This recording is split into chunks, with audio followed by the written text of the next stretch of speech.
History matters. A people who forget the past forget themselves, and worse, they lose the ability to build anything lasting. When memory fades, mistakes are recycled, and the foundations laid by forefathers are left to decay. The American experiment was not a historical accident. It was a deliberate act, a conscious attempt to found a nation upon biblical principles, guided by men who, though imperfect, understood that true liberty must be tethered to divine law. Unlike nations forged through pagan monarchs, tribal hierarchies, or centuries of bloodline succession, early America was carved out by a people steeped in Scripture, who sought to align civil society with the justice of God. Of course, the project was not flawless, but it remains one of the most compelling examples in history of what is possible when a nation takes Christianity seriously, when it sees the faith not merely as a private creed, but as the soul of public life. And now, only a few centuries removed from that founding, we are faced with the temptation to forget, to sever the roots and expect the fruit to remain. But remembering is not nostalgia, it is recovery. And we need recovery now more than ever. To help us reflect on this legacy and recover its enduring wisdom, we are joined today by two remarkable historians, Dr. Christopher Schlect and Dr. Jordan Dorney. Dr. Dorney is a Fellow of History at New St. Andrews College, specializing in intellectual history from the ancient world to the American founding. A political philosopher by training, his insights bridge the classical with the constitutional. Dr. Schlect is Senior Fellow of History and Director of the Classical and Christian Studies program here at New St. Andrews College. His work in early 20th century American Protestantism and decades of service to classical Christian schools makes him one of the most trusted voices in Christian historiography today. This is Kings and Statesmen, a show dedicated to fostering thought, policy, and dialogue that shape the American political landscape in the virtues of truth, beauty, and goodness. And now, to our conversation. We the people of the United States, in order to serve their purpose, establish justice, for ourselves and our posterity. We will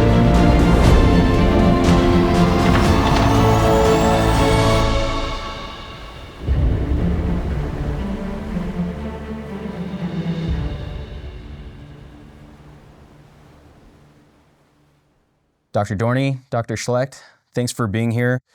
We'd like to give a broader background as we remember our founding fathers. That's the focus of today's episode. And so with that, let's just jump right in. I'd like to ask both of you what your understanding is of the beginning of our country's founding, what the individuals were like when they came here. What was their ethos? What was the political background that was taking place, where these individuals were coming from? And how did that help form our country and what we saw in 1776 all the way up until today? To complicate this, you said our country. You mentioned 1776. Of course, that's the Declaration of Independence. When do you mark the beginning of our country and what makes our country our country? That's the Declaration, but the Constitution is 1789. That's a different polity. Or we have the colonial period that precedes that. Or right here in Idaho, we could even mention this, is it our country where the Nez Perce or the Nimipu were just south of us, where you can find petroglyphs, man-made objects that are as old as the Egyptian pyramids. When you say our country, what constitutes our country is an interesting question, of course, and that's contested even today, as you're no doubt aware. So you highlighted 1776. If you want to say, well, what was congealing or coalescing in 1776 and the Declaration, I think that there might be some different answers between the Declaration to the Constitution period, an early republic, and prior to that with some of the different colonies. So anyway, there you go. To complicate it further, I don't know what. Yeah, sure. My reaction is just to throw Right. dust in the air here a little bit. Right. Yeah, I don't outsource all my thinking to Tocqueville, but if you go to the first 2 chapters of his Democracy in America, he gives kind of 2 potential starting points. The first is just the geography, so the country in the sense of the land. I think he calls it the external configuration of North America. This produces a certain character. We can talk about that in a Christian or in another context, but that would be one way of situating things. What is the land like, and therefore what kind of people does it tend to produce, or what kind of people tends to succeed there, whatever it might be. But then if you go to the next part, he talks about the points of departure, or the point of departure, and that for him is the Puritan founding. Right. So among these various options, besides this kind of primordial geographical creational starting point, you could appeal to the arrival of the Pilgrims. Right. As the starting point. Yeah. All right. Now, he would say the arrival of the Pilgrims rather than, so that this takes us to New England rather than to Virginia, which is also interesting. Right. Is it New England or is it Old Dominion? Yeah. And those are different stories.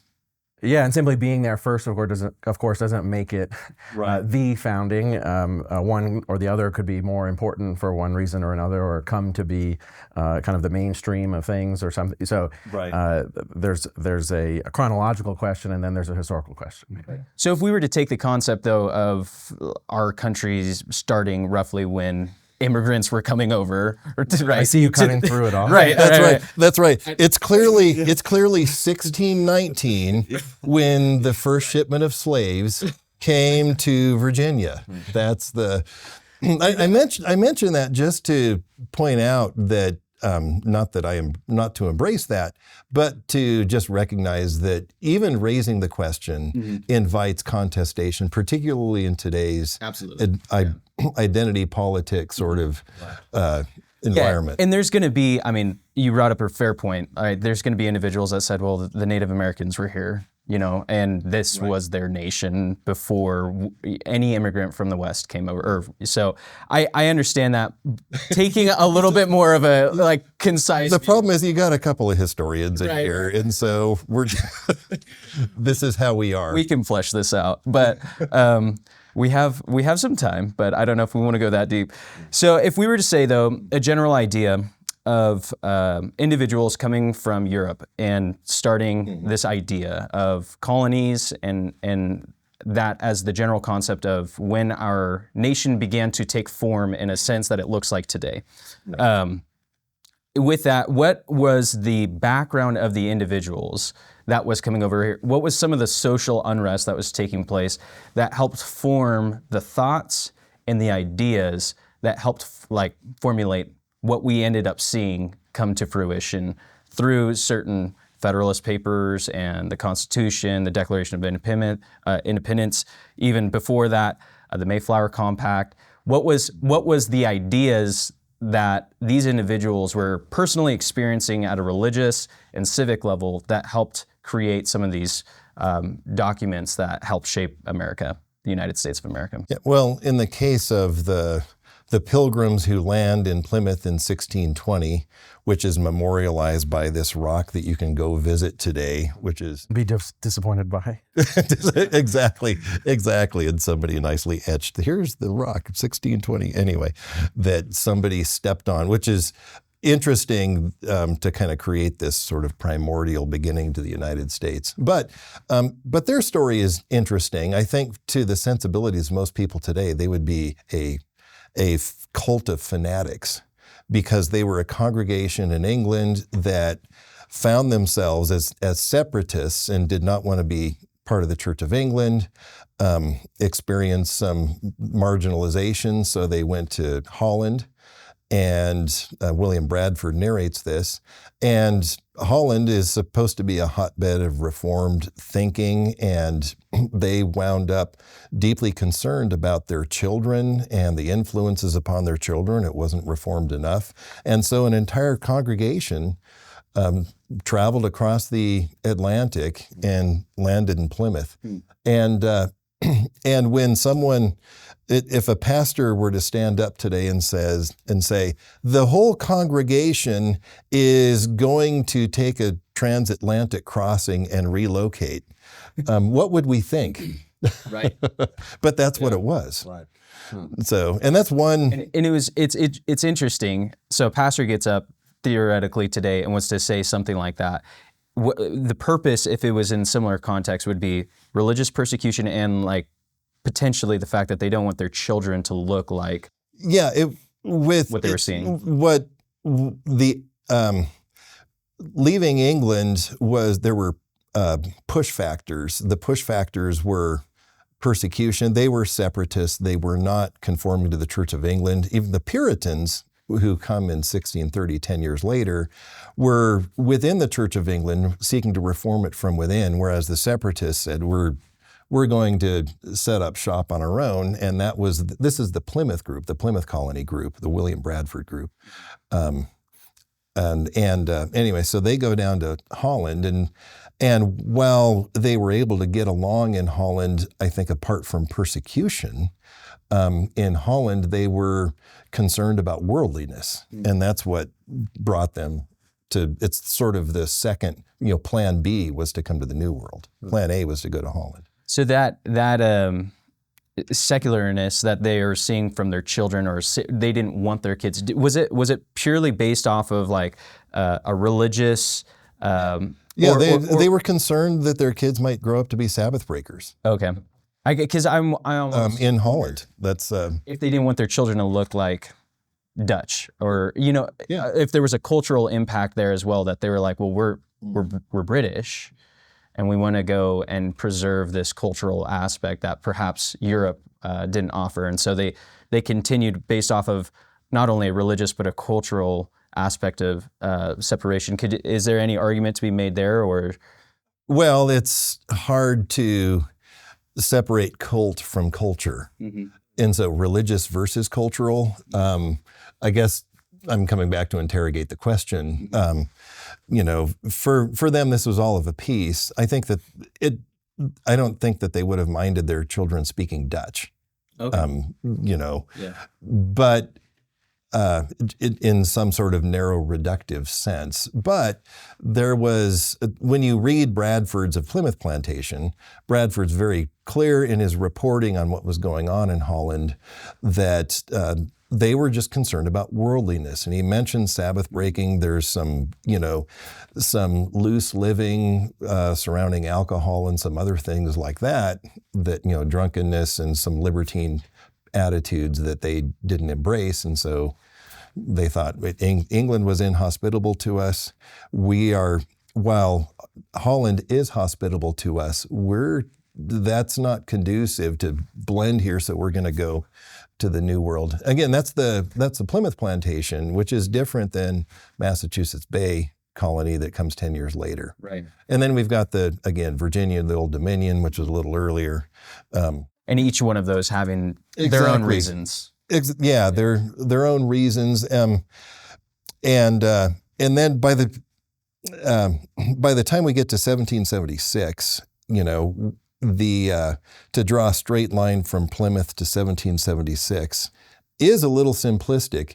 If you take Plymouth out of the picture, I think that would be just as incorrect. But this is one of a cacophony of ingredients, if I can mix my metaphors that way. I don't know if you want to weigh in here. Yeah, well, I mean, it seems clear from, say, the Federalists, the need for union is the first matter to be dealt with. That's the first thing that Publius speaks to. So which creating was a coalescence of all of these things is the first problem. Yeah, the fact that unity was an issue tells us that to have a monochromatic notion of what preceded that is itself overly simplistic. Mm-hmm.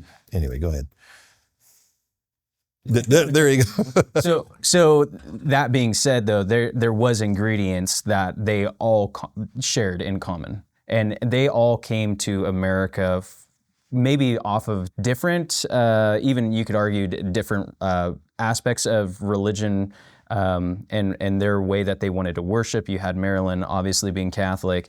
You have New England, a little bit more Protestant. So what I'm getting at is that there was a common thread, although it be different, they came for some of them for similar reasons, and that helped formulate some of the thought and some of, I guess, the doctrine that came out of their seeking to find a unity, and we see that in some of the early documents. Is that a fair assessment? Yeah, there's not just an arbitrary diversity of cultural backgrounds or other things. There's a possibility for union, which means there's some kind of common sense or common thing to appeal to. Mm-hmm. Right. But what they had mostly in common was trade and commerce and a king that was inhibiting that. Mm-hmm. And so I would say it's just as much a co-belligerency as it is a to think of it as a consensus. Right. I get a little uncomfortable with that. Well, and hence the second thing that Publius has to deal with is the matter of confederation. Why should we band together in this particular kind of economic and military arrangement, right? In order to respond to those kinds of things. Yeah. In fact, if you think about those two domains, economic and military, commerce and a king who's inhibiting it. There you go. That's what brings them together. So I think when you talk about a shared capital, it's better to think of it in terms of an Overton window, Okay. rather than a consensus. They were within one another's Overton window, if you will. Was there any religious overlap with these different groups at different camps?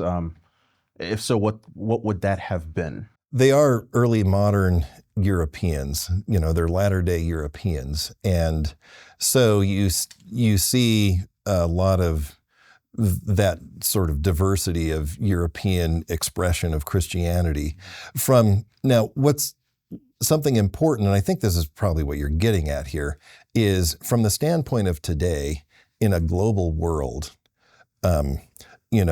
religions, you go back to the 1890s with the World Congress of Religions, where you have the Buddhists and the Shintos and Muslims and everyone in this World Congress. No, that was not what we're talking about here. And when we think of pluralism today, we think of it in that global context of sort of really all ideas, whereas the Overton window was much smaller within Christendom. Yeah, and that's not just theological or ecclesiastical, but also cultural and historical and political. So again, Publius is talking about examples from modern European history or from classical philosophy or classical history. He's not just sort of drawing on all of world history, all of world philosophy. Right. Yeah, you're not going to see Confucius cited, but you will see Cicero cited. Just Right. Right. And of course, in the scriptures cited. Well, and in some sense, the question about how classical America is just as complicated as asking how Christian it is. Or what does it mean that they're drawing on Cicero or these other kinds of sources? Is there a common tradition? Should we say sort of Cicero, Machiavelli, Madison, or is it just as difficult to identify that thread as it is in sort of tracking, say, Calvinism or something? Right. Yeah, and I would say, if I were organizing this for a class, I would say that early America and the American founding is this interesting project that draws resources from classical republicanism, from liberalism, and from Christianity, and brings them together. I don't know. Well, and the question is that a hodgepodge? Is it a chimera? Or is it a real thing? And how do you track the consequences? Is there corruption of those things? Is it just the problem of incompatible things playing out over time? Is that what we're seeing? Right. So even if you kind of rightly understand the situation at a particular moment, how you track it over the course of American history multiplies the difficulty just by that much. Yeah, and I think methodologically it's helpful to, and this isn't my specialized area of domain, but I know some of the individuals here. But if biography really helps because you can track one individual and their thought life. You can track Thomas Jefferson or James Madison or John Jay, George Washington. You can list those people, and you're going to find some very important differences, and yet they're getting along, and there are reasons why they're getting along too, and the differences are important, even important to them, and what they shared was important to them. Right. Well, I appreciate how you're approaching this. I think it's healthy to have this full picture and appreciating the variances of color in all of it as well. I think you bring scholars in here that we're just frustrated. Give me the flannel graph. What's the flannel graph? Like America, here's where we are. Right. That's right. Yeah. So, I mean, on one hand, you hear this emphasis on America having a non-Christian founding, right? There's the argument, all of them were at best deists, and that's as religious as it gets. On the other hand, you hear this, well, these guys were all godly Puritans who all wanted a Protestant Reformed republic. So of course you just split the difference. So you just kind of split the difference, Yeah. So how would you approach that? How would you encourage people to think through all of that and make sense of all these different shades that form this full picture? I think the first thing is just to read the sources because those are going to be clearer than what people say about the sources. You read Franklin and you find out, so it's kind of a defective theological system in operation here. Right. Jefferson, clearly. Jefferson, you got some problems.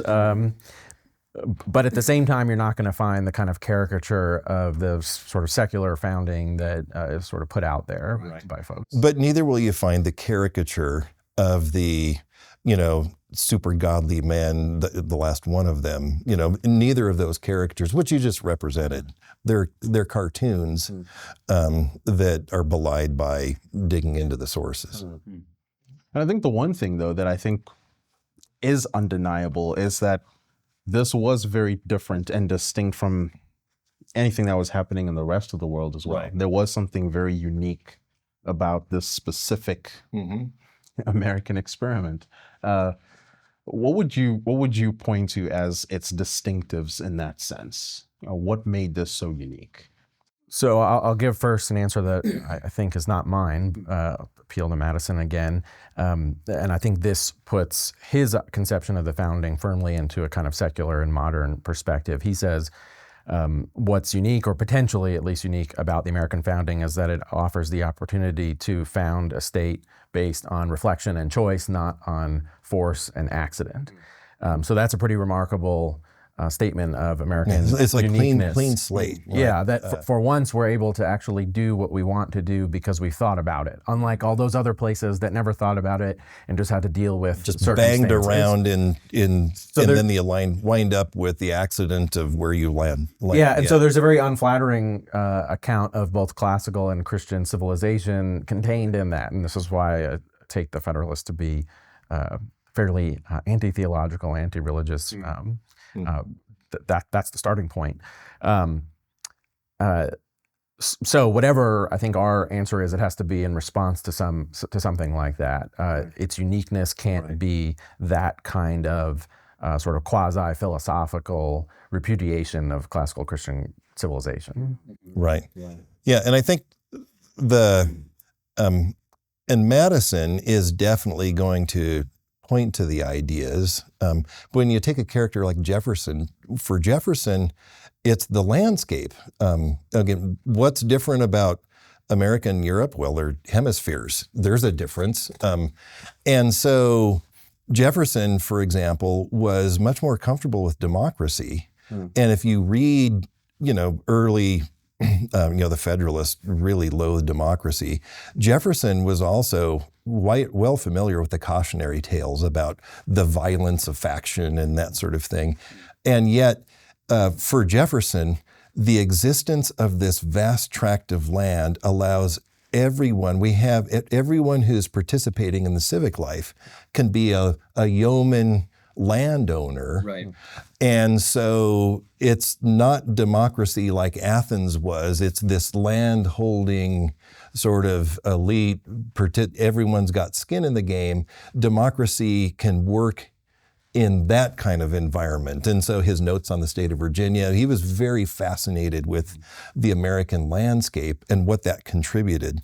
And of course, Jordan rightly highlights the Federalists. So here I'm pointing to someone who's going to emerge as the Democrat against the Federalists a little bit later.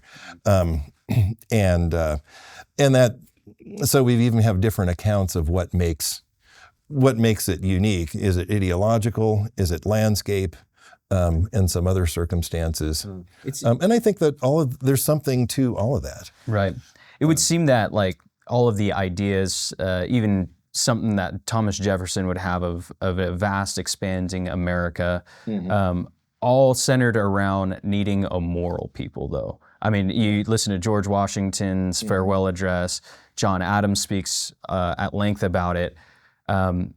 What was the difference? What was expected as normal for moral people then? Because I feel like right now, the United States at large is struggling with this identity question of what morality is. So could we dive into that a little bit? Yeah, I mean, when it comes to the Constitution itself, this is the big debate. Is the moral groundwork for the kind of polity that it produces undermined actively by this framework? Did the founders recognize that there needed to be a moral foundation, or did they assume that there was going to be one? Did they, in sort of this fervor for the modern state, did they take away the basis for a livable society? I think that's lived history, tradition, that sort of thing. Yeah. Yeah, I think that's the starting point. Yeah. The one thing that makes them, I would say, clearly different from this postmodern age is that they believed, there was a clear consensus on this notion that morality is its basis is sort of external to the human being. It's not up to us to determine or decree what is moral, but rather to live up to what is moral in a standard and norm that's external to us. And that's a clear difference between their era, and they were going to have different accounts of what that external reality is. Yeah, these are principles, they're not just norms. Right, exactly. There was a standard. Yeah, there was a standard, and many are going to draw explicitly from the scriptures, the Christian scriptures, but you're also going to see, and this is the classical republicanism and the Stoic tradition, the ethical. They were into the Romans and Seneca and Cicero and these people who were writing about ethics, and you see them referred to in that in sort of the Roman wisdom literature. And they're drawing heavily upon that. And I think that it would be fair to say for most of them, that makes very good bedfellows with Christianity. You know, so it's not as though I think in their mind, you don't have to choose between Roman ethical teaching and scriptural ethical teaching because they're so compatible. Yeah, even if, I mean, maybe there's certain figures or whatever that are pressing the difference there. I think the general consensus certainly is that those are compatible to a high degree at least. Right. Yeah, I mean, one thing that really does stand out to me is you look at these, I guess I'll refer to them as founding documents, Declaration of Independence, Constitution. They do stand out from what any other nation has been able to realize. I recall, and I've got a quote here somewhere, King James I, when he saw what was happening in America, he actually referred to it as a Presbyterian rebellion, right? I mean, this is how he thought of the American Revolution specifically. Right. And so there was that a polemical statement to talk about to caricature his opponents Sure. with the worst possible caricature it could be, or was it a reflection of something that the colonists themselves would have agreed with? Right. I think many colonists would have said, "No, you're misrepresenting us." Think about, like, they're at war, right? So if we said Hitler was like thus and such, or the Japanese are like thus and such, then is that going to be in World War II context? Is that going to be accurate to the Japanese? Now there's nothing to that either. He's getting at something, and James is not the only. You said James? That was King James. Yes, King James the First. James the First. Well, James the First. So this had actually been before James the First, I believe. Yes. Yeah. Well, so this gets us 100 years prior to the independence period too. Absolutely. So, but there are some, Johnny Witherspoon. There's some polemical. Well, you statements see the like polemics between the Anglicans and the Presbyterians. The Anglicans defending, the argument that you can't get out of these constitutional colonial arrangements. This is a real a real submission to the king, and you get pushback. Then no, these are these kinds of contracts or whatever. One of these, I think it's the governor of Massachusetts gets tarred and feathered after writing books to this effect. So there's a way in which you can cast it as this kind of Anglican versus Presbyterian approach to and there's something to political that. life. There is something to that, but it doesn't reduce to that. There's It's and I'm a Presbyterian to the back teeth, right? And there were actually the Presbyterian story in the American founding is important, and that's been told, and that sort of thing. And so, of course, I'm going to say, yeah, that guy was Presbyterian, that guy was Presbyterian. That's America, right there. That's America. And so, look at what the king said. Yeah, they're all, the Black Robe Rebellion or whatever. It's all Presbyterian pastors marching, that sort of thing. That can. I don't know, that's really fun stuff in the Presbyterian Sunday school, that sort of thing. And there's something to it. I don't want to diminish that, but at the same time, there's then in the next podcast, there's Cicero, that's my Cicero, and we wind up pumping our fists at all kinds of, and then John Locke, and just as much. You can bring me back for that one. Definitely will. Right. Definitely will. To kind of personalize this a little bit more, Dr. Schlect, you studied history, right? And I find your story very, very interesting because it was your study of history that introduced you, I think, to Protestant Reformation. What's your story there? In looking at some of what we're talking about today, I think that has a very significant role in where you are today. It was in my own reading of the Puritans that made me a Puritan. And I grew up Presbyterian. I should have brought this. I was actually ordained as a Presbyterian elder at age 18. Have I shown you my ordination? Wow. Talk to me about it. Yeah, it's come to my office. I can show you the ordination certificate to prove it. And of course, the reason why I was ordained at age 18 is that in that church environment, they needed to have representation from all the constituencies within the church. And so it was equal number of women as men. It tells you a little bit about the church environment that I was growing up in. Right. It's not creditable to that church environment that I was ordained as an elder at age 18, in other words. But I went through a season of people for whom I'm very grateful that introduced me to, took the Bible seriously, and they were broadly evangelical, and that had a deep impact on me that I continue to be grateful for. And I wound up being deeply embittered against the more liberal church background. And I was also a young punk too, and And I was studying history, and so I was, this on fire for Jesus kind of guy. And I didn't trust these secular professors and what they were going to say about this thing or that thing. And so I'm going to read it for myself. And then I would go in and actually read the Puritans in the library, just because I don't trust what they're going to tell me. And I wanted to be that punk in the back of the room who's going to raise his hand and call them out and that sort of thing. And the Lord used that. There was a lot of immaturity in that, but the Lord even uses our immaturity for our good, and I'm so grateful for that. And I realized, to my shock, a lot of these guys were Presbyterians. And how does that happen? Wait a minute, because Presbyterian was associated with this shallowness and not paying attention to the Bible and that sort of thing. That was my posture and attitude. And then I ran across in my historical studies J. Gresham Machen and made sense of all my personal experience. So that explains Presbyterian then versus now.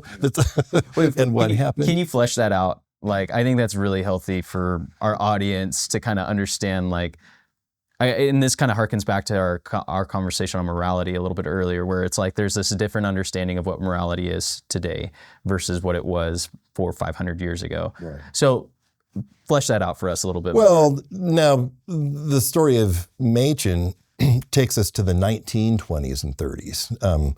So a very different period.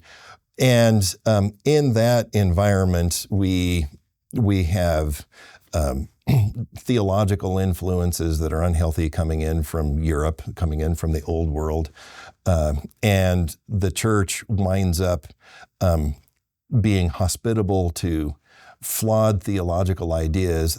One of the reasons why it's being hospitable to that is because they're caring much more about their organization chart than there are about theology, which opens the floodgates to not protect themselves against bad theological influences.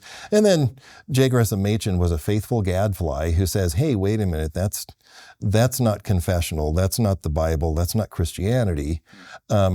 And in his attempts to bring correction to the Presbyterian Church, he wound up actually excommunicated by the Presbyterian Church. Right. Some people think he was defrocked. I've read the documents. Excommunicated. He was excommunicated. That was in 1936. But he is the founder of Westminster Theological Seminary and was the organizing. The real organizing figurehead of Westminster Seminary and of what became the Orthodox Presbyterian Church, a split-off group from the Northern Presbyterian Church in the 1930s, which continues to be a faithful communion today.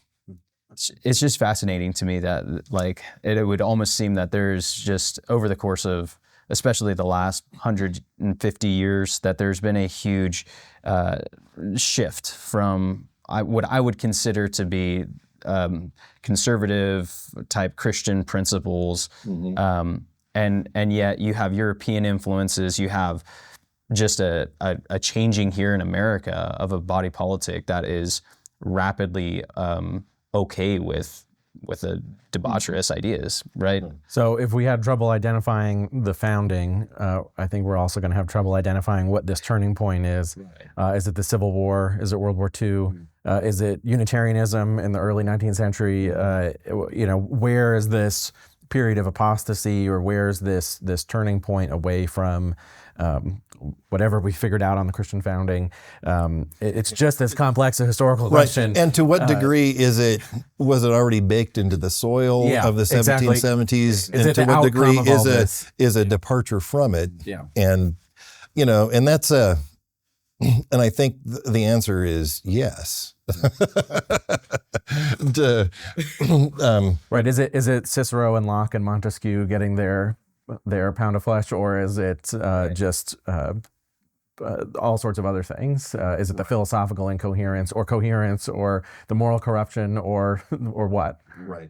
And I think that it's so fascinating because right now there's these individuals, when you talk about a Christian in politics today, they say, there's a separation between church and state. You keep your religion to yourself. When you go and you run for politics, you have to look like this and put Jesus behind. And so that wasn't the case for John Adams. That wasn't the case for a lot of other individuals early on who had a real faith about them. And I'm just wondering, like, I guess I'm not trying to figure out at an exact moment when this shift took place, but what is it about where we're at today? Was it ideas that were getting, just their pound of flesh from the Enlightenment type individuals and the trains of thoughts, or secularism that was born at that time in some of the documents, and now we're just seeing it to its full fruition? So maybe because I'm a student of political philosophy and historian's clothing, my presumption that it is the ideas themselves, although obviously those ideas are situated historically and otherwise.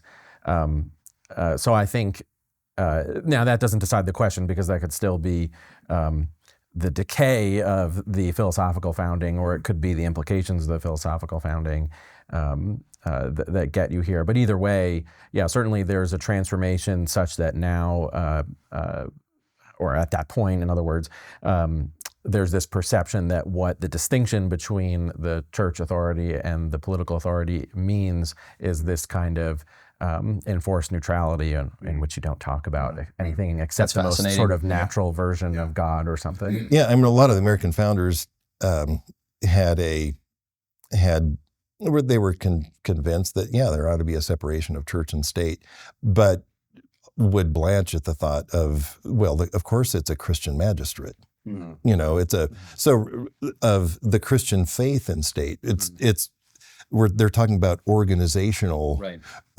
How to organize society, or to organize a Christian society, and with the assumption that it's Christian, right? That's the separation of church and state in our interactions today, and what that means today.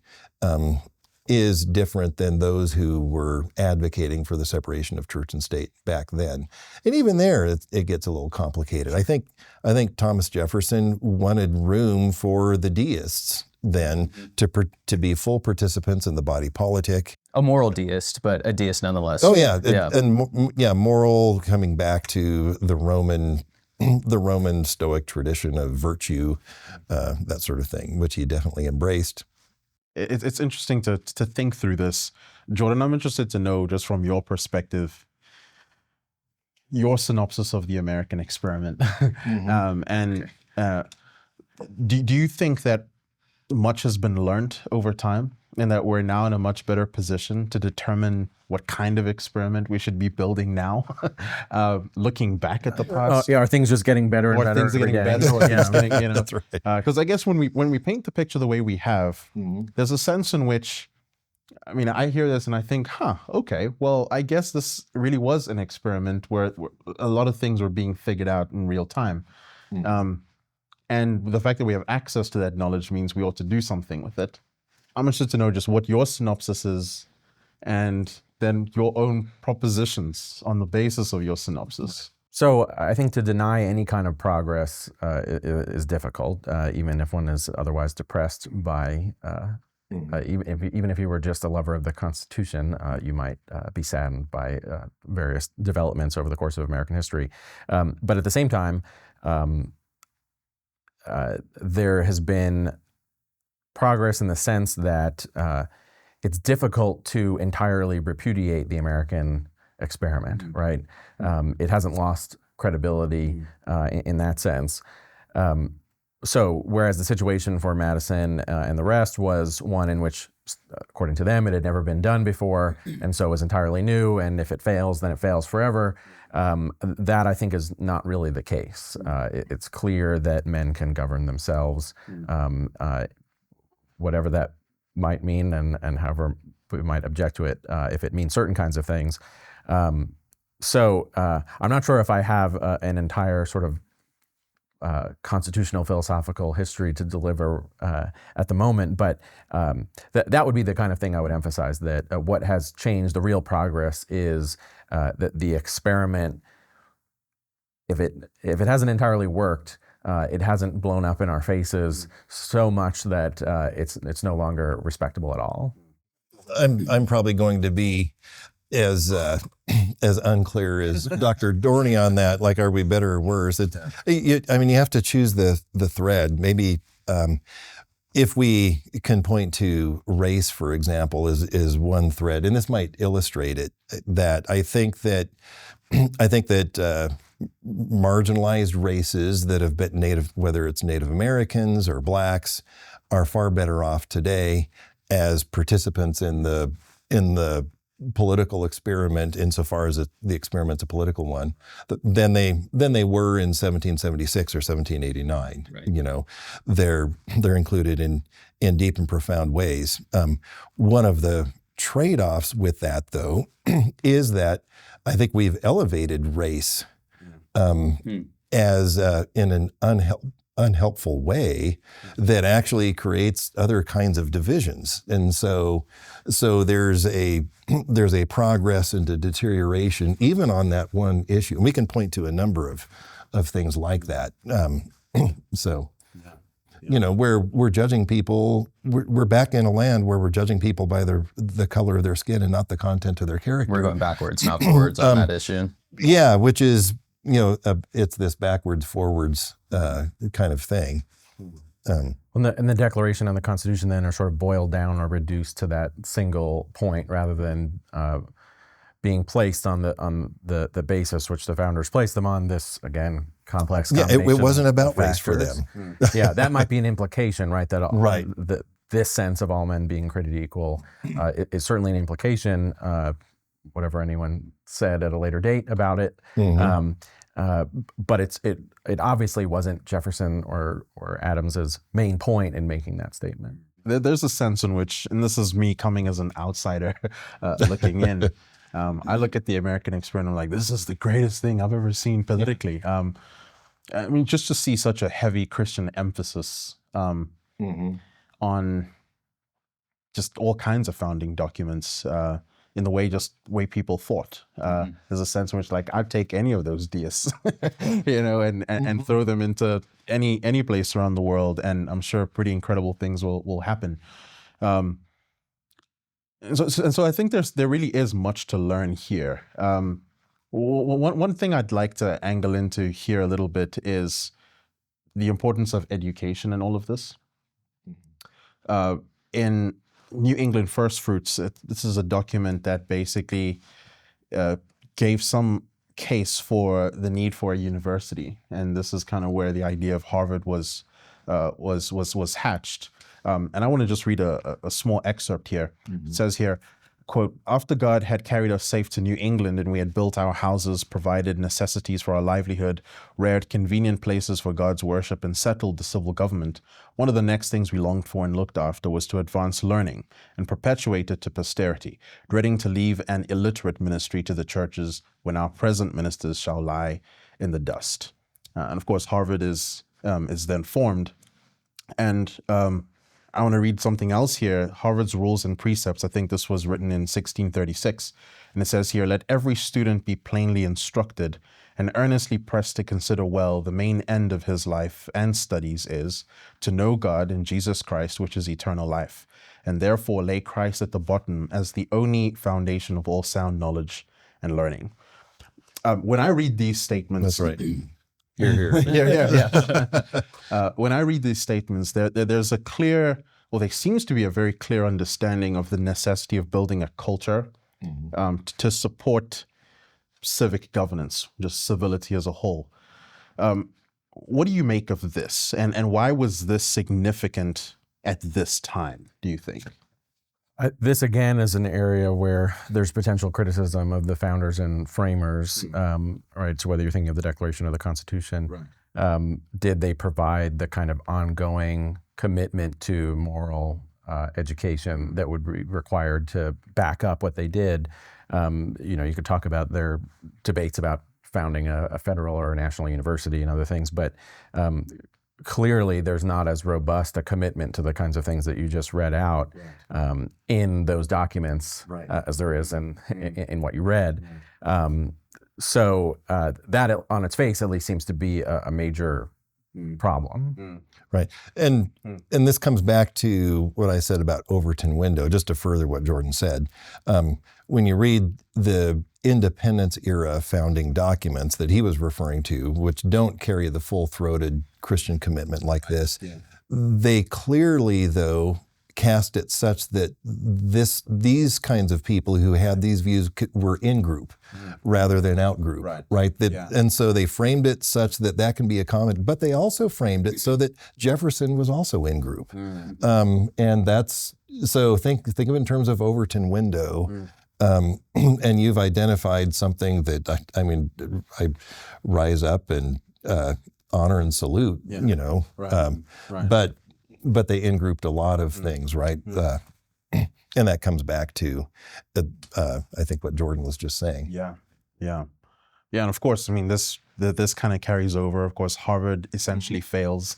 I think I always get this wrong. I think Yale comes up next, right? In an answer to the corruption that they see in Harvard. And Harvard even had a rocky start. When you read Cotton Mather, you know, so they charter Harvard, and then the first headmaster is a guy who, in Puritan's own, the Puritan accounting of it was that he was a bad headmaster. Like, that's not what we're, you know, which goes to show, you know, the complexities of all of this. One thing that comes to mind as well is, like, in contrast, France is also going through a lot of things at this time. At the point that the French Revolution becomes a thing, there's a sense in which America and France are in stark contrast to one another. And yet it seems like over time, there is this insidious and incremental buy into the principles of the French Revolution. You know, of course, Enlightenment thinking largely. To what degree do you think that influenced the compromise of America's educational institutions and its civic governance as a whole? Dorney, let's get you on this one. Yeah, so you can clearly sort of read the principles of the French Revolution back into the American founding and decide that that's what it ultimately ought to mean, a kind of fully secularized vision of natural rights or the rights of man. And Jefferson, of course, is very excited, at least at various points, about the prospect. And if that is really one, if it's really true, but even if it's just the fact that people believe that it's true, that's going to have some devastating consequences, because it's on a fundamentally different basis that the citizens of France are founding themselves again in comparison to the one in which the Americans founded their polity. Yeah, that's good. That's good. Dr. Schlect, I'm interested to know, one of the things that you said is it's one thing to sort of see this full picture, different colonies coming together, different people coming together, all with their own unique points of interest. Who do you see as some of your favorite key figures in the American experiment that you think made an indelible impression on the culture of American civic governance? Oh boy, I can point to some of my Presbyterian guys, because that's me. Is like, so there we were, John Witherspoon, who is an interesting. He was heading up the College of New Jersey. We wind up with all these Presbyterians hanging around the Delaware River area, so in Pennsylvania and New Jersey, most particularly. But Jonathan Edwards is a great hero. It's hard to downplay Jonathan Edwards. He was more Congregationalist than Presbyterian, but just such a great man. Although he would be only indirect when we think about polity and civic governance, but very important for the culture and intellectual shaping of the United States. As emblematic of that. Those are two that come to mind, and you catch me cold, and it's sort of like, where do I start? You know, and there's also people who I think are fascinating for their complexities. You know, one of my favorite Presbyterians who I think is fun to study is John Zubley, who was in the independence period, he was in Georgia, a faithful man, but he was a loyalist. And he didn't think that it was right and appropriate for the colonists to separate from the king, although he shared many of the grievances that and embraced that. And so studying a character like that, how do you wind up with a faithful, godly Christian pastor on the loyalist side, I think becomes a fun study and an interesting study. Yeah, because today I feel like it's one of these ideas that we love to jump in and see who the revolutionaries were, right? The Christian revolutionaries, and be like, man, I could ride my coattails behind that guy, Right. But what about the faithful minister who said, no, our duty and loyalty is to staying to the crown, right? Yeah. Were there godly evangelical British at the independence period? The answer to that question is yes. And were there messed up British? Yes. And so there you go, right? Anyway. Well, it means you have to deal with the legal and constitutional arguments and not just kind of the affiliation of the person, although the affiliation may be a good starting point. Right. You have to, read a lot of long treatments of complex colonial charter material and things like that. And then come to a real determination on it. Yeah, and I think you're absolutely right about that. And yet we also need to recognize, those who were, in Valley Forge with their muskets being drilled, being drilled by the Hessians, and, were they reading these treatises? What you can ask the simple farmer, why are you fighting? Yeah, and that's a fun question too. Thankfully, we've never been a nation of philosophers, and so it's not the case that everyone is just sort of trying to discern from first principles all of these things. Right. So there's a value to that, but there's something about that farmer guy who really is the lifeblood of independence, that is the reality on the ground, that I think it's earthy and it's real. And I think if we talk about the ideas, and we should, but we need to understand, are they animated by ideas? We think about this in other wars too. Somebody who's storming the beaches at Normandy or Iwo Jima, are they fighting for freedom? Or are they fighting because their family's back home and their brother in arms is next to them? What really is driving them? And to take freedom out of the picture, I think does them a disservice too. I don't mean that, but to just situate our ideas and understand that there are limits to ideas as drivers of history. There are other things going on. Right. As important as it is, as they are. It's interesting to see how all the ingredients baked the pie, right? And like there's all these different societal issues, religion, ethos that individuals believe, different individuals in different economic stratospheres that are going to all impact a certain timeline. And then you have the end result. What's fascinating to me is that all of those ingredients came together, and God's hand ultimately that shaped the founding of our nation. And right now, looking to inspire a new generation of individuals to be taking the mantle. It's encouraging to hear your perspective on all this, because basically what I've gathered from this conversation at large is like, it was just messy. You can't pin it on one thing. There's a whole bunch of different things going on. And that's exactly where we're at today. You have all of these different sects of what's going on. Look at Moscow. Moscow is like this, I don't know, shining city on a hill, if you want to use a classic, right? And then you have the Baptist South. You have California, which is like this liberal bastion. You have all, but faithful believers still being there as well. You have all of these different parts of America, and it just looks completely different. And there's a different story in each little part. And I guess to put a button on all of this is like what I'm trying to do, what I think Lennox and I, some of the vision that we'd like to see out of these types of conversations is like, what can we glean that's been done, And if we can't pin it on one specific thing, like what are some of the ideas that we can take and like inspire individuals to actually be like the men of 1776 who had at least a more stable understanding of what morality is. They did buy into perhaps some ethos, or maybe they were just the yokel farmer that you were representing. The thongs of whose sandals I am not worthy to loose, that when you call them the yokel, but that I don't mean that to disparage, but to appreciate.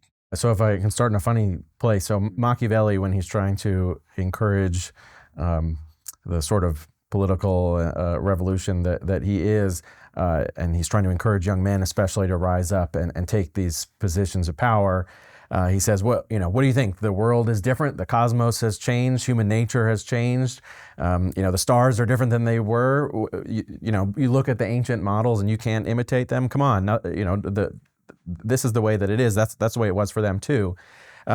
Now our answer is different. Our cosmology, our account of human nature is different than Machiavelli's. But I think there's a version of that we should say too. What do you think?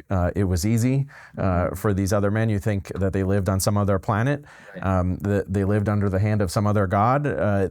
You have the duty, the responsibility, and by grace, at least, you have the ability to take up their mantle or their sword or whatever device you want to use, and go out and get it done. There's nothing that impedes you. Don't be some sort of pessimist, whether philosophical or otherwise, where you've decided that the world is inaccessible to you, that there's nothing that can be done, that there's no path forward. It's just not true. Yeah, and part of it, I think that's very good. And you can I think about my own children and grandchildren now. Do I want my children to be like me? Insofar as that is faithful and godly, but I want them to be better than me, right? I want them to be better than me, and that's, and so when we look back to our founding fathers, do we want our children to be like them? Insofar as they resonate truth and beauty and fortitude and temperance and prudence and faith, hope, and love, all these qualities, yes. And I hope that they're going to be better than our founding fathers, right? And so there should be a posture of favor toward the founding fathers. They're our fathers, right? We honor our fathers, and we should. But we honor them best by and under God, to whom our ultimate commitment lies in the Lord Jesus Christ. We honor them best by reading them through the lens of the Scriptures and Christian virtue, and our founding fathers are examples to emulate and cautionary tales. An example, they're both. And so understand it that way, and those are our people, which, and I've said this in other contexts before, that's the posture toward history that the New Testament writers had about Israel. If you were to ask the Apostle Paul, what do you think about the fathers of Israel? And you see the Apostle Paul saying, in one hand, he says, this is so great. Theirs is the temple worship, the giving of the law. God sent the prophets, blessing, blessing, blessing, blessing, blessing. And they reject the Messiah. There was, Hebrews chapter 11 lists this roster of a great cloud of witnesses that testifies to us. And yet, just a few chapters earlier in that same book of Hebrews, today when you hear his voice, don't harden your heart as your fathers did in the wilderness. So if the New Testament gives us direction as to how to look back on a heritage, which I believe it does, so faithful Christian Americans should look to our history the same way. Well, and to go back to the French Revolution, that of course is the opposite perspective. Right. No more fathers. Right. No more history. We're in year zero, and that's the perpetual, cry of the revolutionary is to begin again at year zero and throw out everything that comes before. And that just isn't what happens in the American founding. There's continuity with the Puritans, or there's continuity with the colonial period. They're self-consciously preserving as well as experimenting, but they're not repudiating all of their fathers in the service of what they're trying to do. Yeah, that's brilliant. Jordan, what are you most grateful for America's founding fathers? If you could pick just a few things, what are you grateful for? See, I thought you were going to ask just who was my hero, and I was going to turn it to, well, I can give you a villain. Okay, but the cautionary tales can be just as valuable to study too. By the way, yeah. What am I grateful for? I also want to hear about the villain. I do want to hear that. So I think America's a nice place to live. Even if it were or is an Enlightenment commercial republic dedicated to the dollar and nothing else, it's a pretty pleasant place to be a Christian because you're mostly not harassed, and you're able to worship. Now, that's not the best situation you could possibly find yourself in, but it's better than other ones. And so I think at a bare minimum, there's a kind of gratitude for conditions favorable to a Christian life on the whole, whatever else may be our particular complaints. And so that's where I would start. Obviously, I think there's deeper things, and if I were giving a more robust defense of the founding on a Christian basis, I think you could find more. But that would be my starting point. So I want to know about this villain. Well, I think the villain is Madison. There you go. I think, which is so good. I think and, the Federalists. And Thomas Jefferson agrees with you. Yeah, and in a way, I think Jefferson gets the rap, whereas Madison sort of flies under the radar. I take him to be a kind of Machiavellian figure. He's a student of Witherspoon, but a kind of post-Presbyterian. I think not a Presbyterian himself. In the sense that I think he really is committed to replacing classical Christian civilization with this new thing on a modern basis. I think he's very careful how he talks about religion in the Federalist. He kind of de-theologizes things when he talks about faction.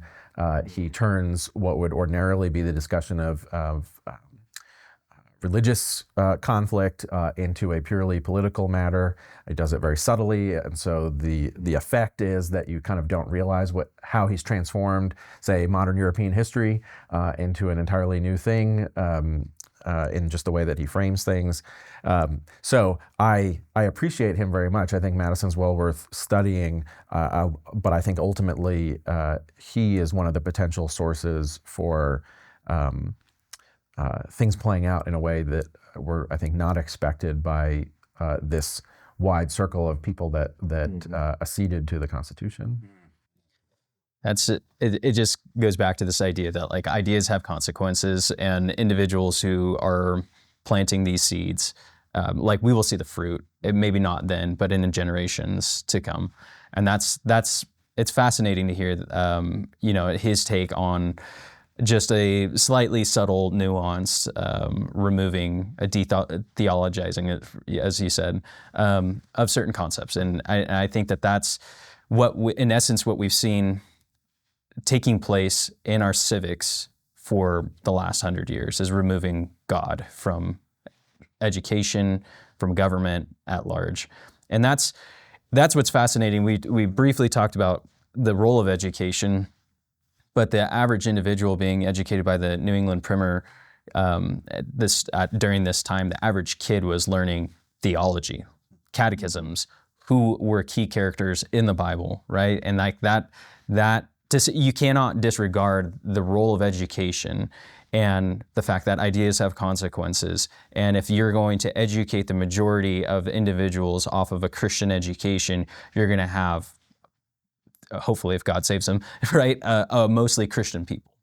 And that I think that can't be disregarded in the concept of like what is different between then and now.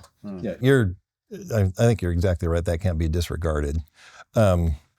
I would also say though, and I think you would agree with this. I mean, I can't name one, but surely there was a schoolmaster who was grad grind, who was taking kids through the New England Primer and embittering them against the Christian faith, as they were going through it. So the importance of education, which is something, of course, I'm passionate about, a passion that Jordan shares, I know, that education involves an entire enculturation and not just the ideas. It's not reducible to the ideas. And it's true that ideas have consequences. It's also true that ideas are the result of consequences that are theologizing, that our ideation, our formulation of ideas is shaped by other factors that bear upon us too. So the causal arrow of culture shaping doesn't begin with ideas and then culture shaped. Oftentimes many ideas that we entertain have been themselves shaped by other cultural factors. And as important as ideas are, I think we need to understand how culture gets shaped. So we need to get the ideas right, certainly, because that's one of the tools. But then we need to get behaviors right. We need to get the appetites right, the loves right, form all of these sorts of things. Yeah, it's not enough to just say, here's the book list. Right. If you make it through this and you pass a comprehension test that says that you know what they're about, then you're fine. Because after all, you've become familiar with the Western canon, or you've become familiar with the great books. That's not going to be sufficient. Even if every last one of them is Christian, that doesn't just by itself produce a Christian people. Yeah, right. It kind of goes back to Holland, and actually why some of the pilgrims actually moved here from Holland. There was this robust. Their theology was welcome. Yeah, exactly. Right. Yeah. Right. Yeah. Yeah. Going back to Madison, what was his education like in that sense? Yes, he studied under Witherspoon. And I think connected to that, more of a philosophical question here is, to what degree had pietism crept into academic institutions and lent itself to this untethering of theology and civic governance, or just constitutional thought as a whole? Yeah, I mean, maybe what I can speak to is the fruits of his education that you see in the Federalist. What is he familiar with, and what does he use? Clearly, he's like reconstructing his library. Yeah, I mean, we could by his allusions and references. Right. Someone might be better able than I am to point to like the curriculum at the college at the time or something like that. But clearly, he's familiar with ancient history and ancient philosophy to a pretty high degree. He's also familiar with contemporary history. So the number of examples in the Federalist that when you're teaching it, you have to kind of explain because modern American students don't know anything about that episode. And even sometimes I have to look things up to remind myself, wait, what is this again? Or to learn it, in my case, to learn it afresh the first time. What is he talking about? Well, sometimes it's that too, he's been robustly educated in those sort of twin sources. Again, this is where I would assimilate him to Machiavelli a little bit. Reading in ancient things and experience in modern things. I think Madison is drawing on both of those. So that's where I would begin. Again, I think you could get into a more technical argument in terms of particular books that he's read or the coursework that he was engaged in. But again, the fruit of it is that he has those two pools to draw from. When you're teaching your students, how do you teach them this perspective where they can appreciate what Madison had to offer, but also warn them against it? What are you trying to give them as tools for discerning all of that? Yeah, so I think it comes down to showing them how to read. That's the starting point. And that means a number of things, but I think fundamentally it means showing them to apply the things that they already basically know about how to read as Christians and as Reformed Christians to things other than Scripture. So, when you read something, should you just assume, well, they probably made a mistake? No, I should kind of track with this. Now, it's not because Madison is inerrant or the Federalist is inerrant, but there's a certain respect I have for the text, and so I've got to try to figure out what's going on. If there seem to be, contradictions, this place says this, that place says that, how do I put them together? Well, I'm going to at least try, because I have a kind of presumption in that direction. I want to understand Madison as he understood himself, and so whatever else I may want to then do with him, so I'm going to try to do that. I think as you unpack it with students, you're kind of exposing them to Madison's thought pattern, and you're teaching them to recognize how to do this for themselves. I'm not going to walk them through every passage in the Federalist, just like I'm not going to walk them through every other book that they ever read once they graduate from NSA, and so they have to be able to do it for themselves. So you're teaching as much the method, maybe more the method than the particular passage. Whether they ever remember what Madison says about the Holy Roman Empire in this or that essay maybe is not ultimately important past the final exam, but that they're able to reconstruct that kind of a reading is, if not of ultimate importance, then at least of a high degree of importance. So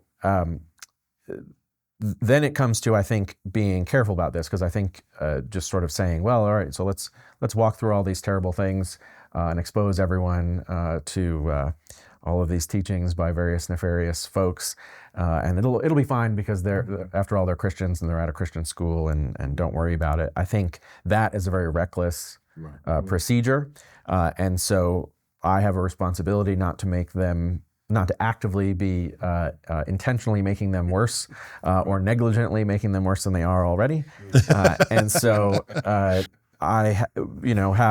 this is a thing that I am on the hook for. So as I go through, again, a particular text, I have that in the back of my mind. So I'm going to try to be provocative. I'm going to try to push back on their sensibilities about things, but I'm going to try to do so without pushing them over the edge, and hopefully without getting even all that close to the actual edge. So that's my approach, I think, whether it's with Madison or Machiavelli or anybody else. Yeah, I think that's so good. Just to key off on one of the things you said is we're teaching our students for the book that we didn't assign them, to the book that they're going to pick up in 5 years, 10 years on a topic maybe we didn't discuss on subject matter, whatever, how we're handling students and how we're interacting with our students today. We're sort of training them for that. And there's so many dimensions to that. One that Jordan highlighted is that if you're reading Madison, make sure it's Madison that you're getting. So it's not what I wish he would have said. It's what did he say? Warts and all. Like, and you have to be somewhat sympathetic then to Madison in order to let Madison come out.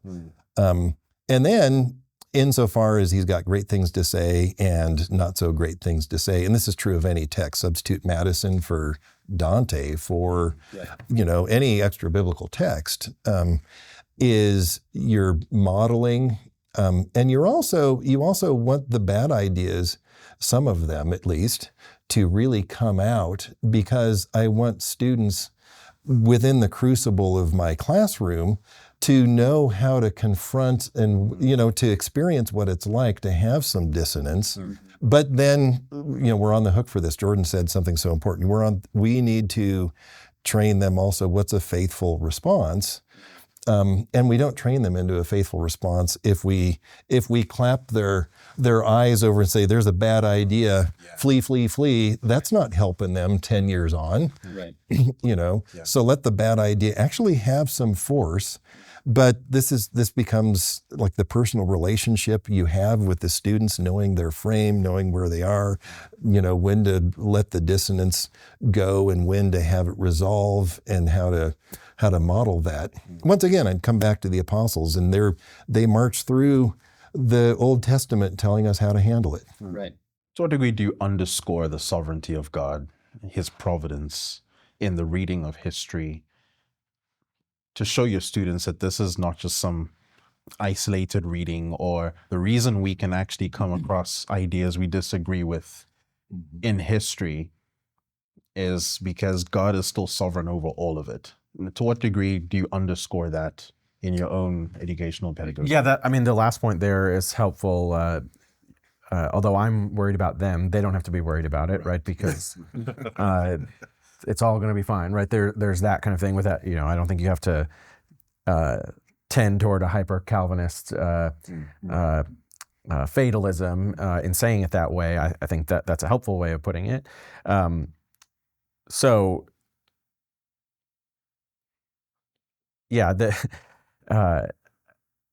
I think when you're reading a Christian historian, this is the easiest to do because they're going to be calling these things out, right? So when we read Bede or when we read other Christian historians, The Puritans were really good at this. they're making the case that God is sovereign over all these things, and it's always in the background, and very often it's in the foreground. So you can't avoid drawing on that as you're working through the material. So whatever subject matter you're dealing with, whatever particular historical episodes you're discussing, that is the pattern that you're seeing again and again and again. So you're always comparing it to scriptural history, or you're comparing it to other aspects of church history, whatever it may be, and that sovereignty is not the get out of jail free card. It's the thing that provides coherence, that makes it more complex, that makes you get more out of the situation, not less. Yeah, and Jordan, I know you've talked about Deus ex machina. Why don't you talk about, there's sort of a ham-handed notion of sovereignty versus something that's right. I save it at the end. That's so right. I had no organic connection to any real acknowledgement of God's sovereignty. But in the very last second, I pull it out of the hat and see it's all fine. That I think is totally different than the fundamental assumption of God's sovereignty, and then allowing that to become more and more visible in the particular things that we're looking at. Yeah. Yeah. Interesting. You'll see things like, some Christians, I've heard things like this, well, the weather was good that day, therefore God, that's evidence of God on their side, but the activity of God, you mentioned the sovereignty of God. If God's really sovereign, then God was in the cloudy day and no less in control and no less acting the day before that and the day before that and the day before that. And there is a notion of providence that is actually somewhat functionally deistic. Yeah, he's sitting there waiting, and every once in a while he'll reach in. Yeah, divine and then I see God's hand. And the Bible teaches us God's hand is in this water glass, and a lot of history is understanding the ordinary means that God uses and has, and it's all God rather than these punctiliar like God moments.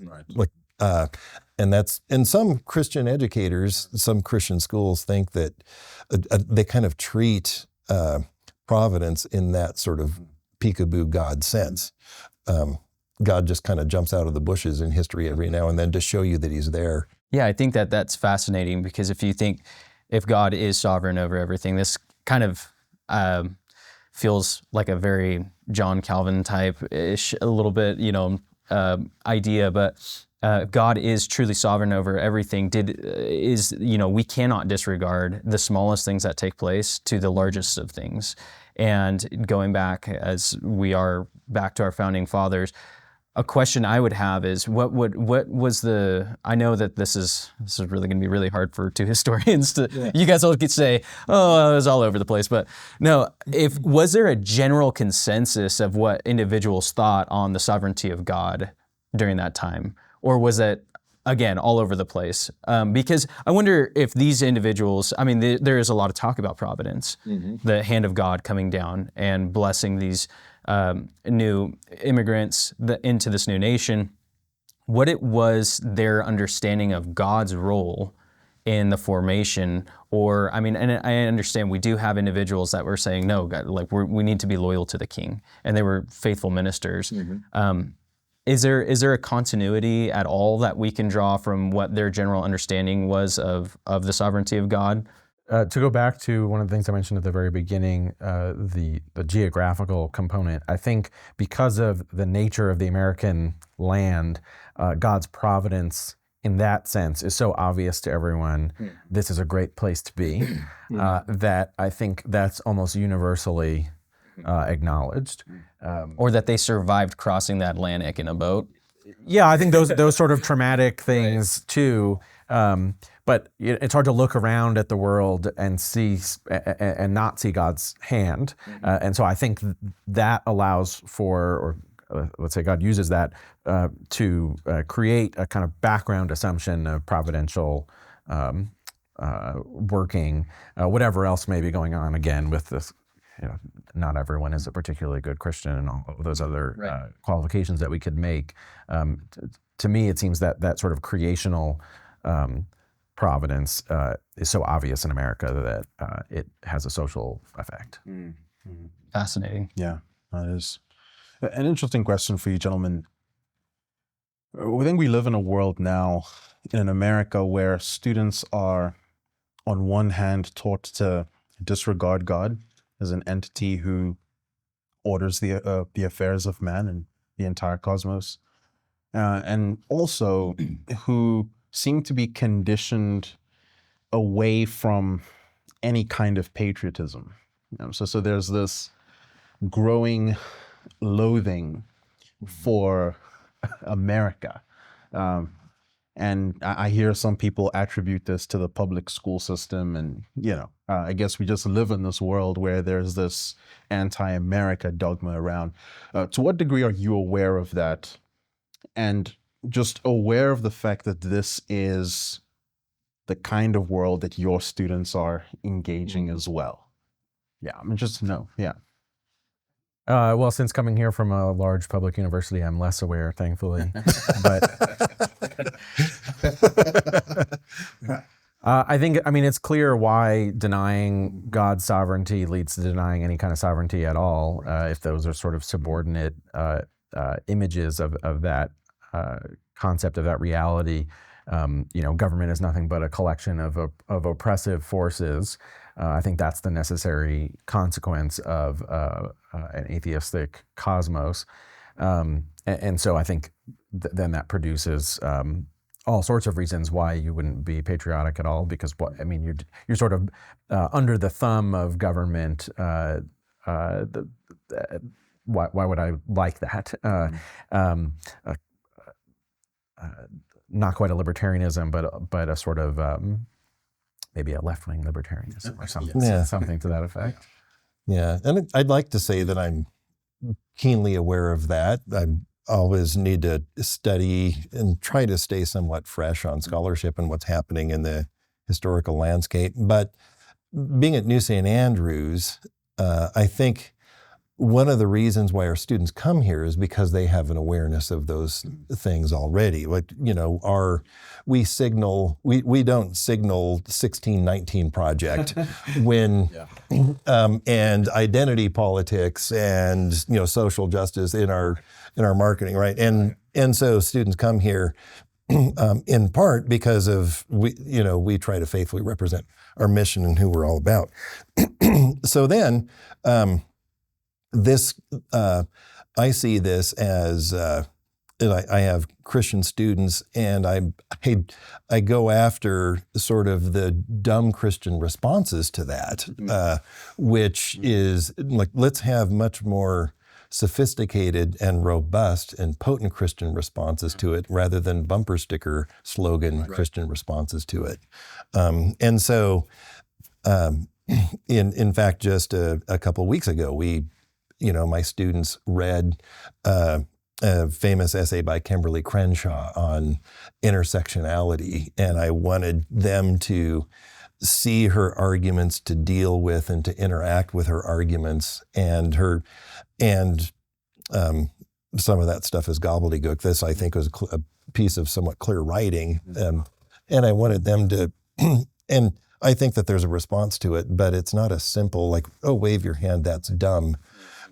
No, if it was altogether dumb, then it wouldn't have any traction, as it does today. And it's actually trafficking in some things that need to be recognized.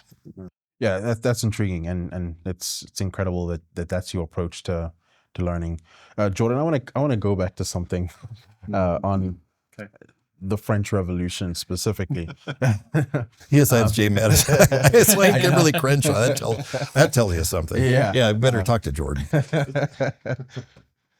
One statement that you made earlier is, if you look at some of them, might be butchering this, so correct me if I'm wrong, but if you sort of took some of the rhetoric that was used in the French Revolution and cross-examine that next to some of America's founding documents, at least in some of the use of specific words, a lot of it reads the same. Yeah, well, I think what I was trying to get at is the idea that you could read the French Revolution back into the American Revolution. I think it would be a mistake, but you could see the spots where things like that could happen, right? Whether it's in what rights are, or the appeal to nature, or even to nature's God. There could be a kind of Frenchification of the American Revolution that would, I think, really be a repudiation of it, but would follow along a certain track that would be at least understandable. Okay.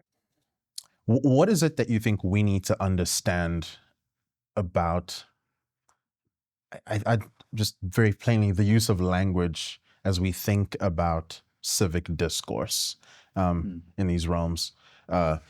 For example, the word liberty is something that came up very frequently in both the American Revolution and the French Revolution, but with two very different meanings altogether. What role does that play in as we think about all this? Yeah, I mean, sort of contesting language sometimes gets some criticism because it seems like semantic. Yeah, right. It's merely a semantic distinction. It's merely this. It's a distraction from the real issues, that sort of thing. Now, of course, you don't want to become endlessly involved in conversation about words, as though that were the point of it all. But it is worth fighting over formulations, right? It's worth fighting over the way that we talk about doctrine. It's worth fighting over the way we talk about political doctrine.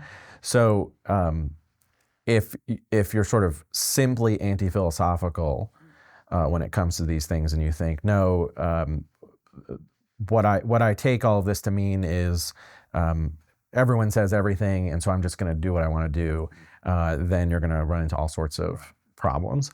So I think that would be a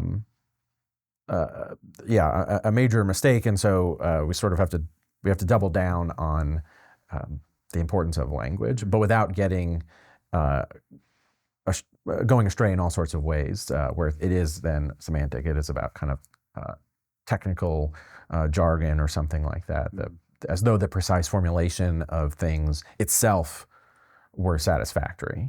Maybe just a methodological point to carry it further, which is some of the readings that I think are helpful, or the way of reading that's helpful to get at that freedom is the term is prolific in literature of that time period. Clearly an ideal, they're championing, they're up with freedom. That's a good term. There are other examples that we could use too. Democracy, these key words. But I find it helpful to actually read polemical literature when you have an author saying not this, when they're against things, that helps to ferret out where the distinctions lie that can help you with your definitions.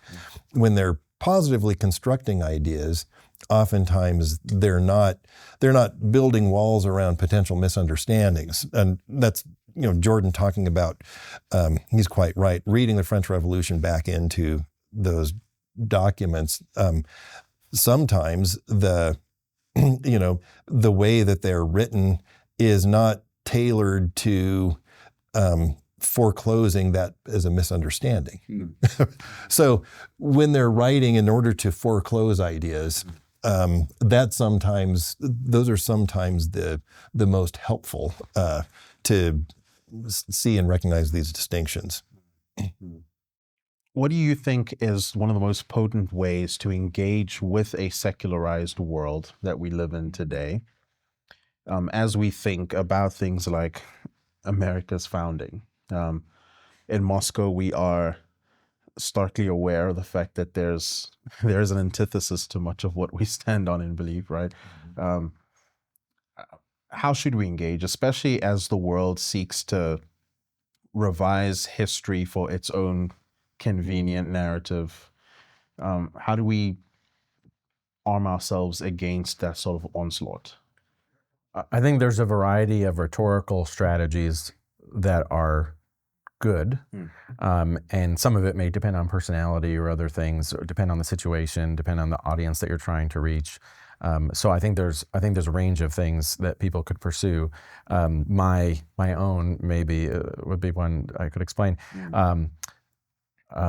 This is a reference that's well before my time, I think, but Columbo, the detective, right, kind of slowly putting things together, and he seems like a fool, and then in the end, he's cornered the guy. Or to use a more sophisticated reference, a sort of Socratic approach, right, where it's not exactly feigning ignorance or foolishness, but it kind of takes the long way around in trying to undermine the self-confidence of whatever the thing is that you're trying to deal with. Clearly, you could be sort of cowardly in that perspective. You could be doing it because you don't want to confront people. You could be doing it because you're scared of the consequences, all that sort of thing. And so one would want to exclude bad motivations for pursuing this method.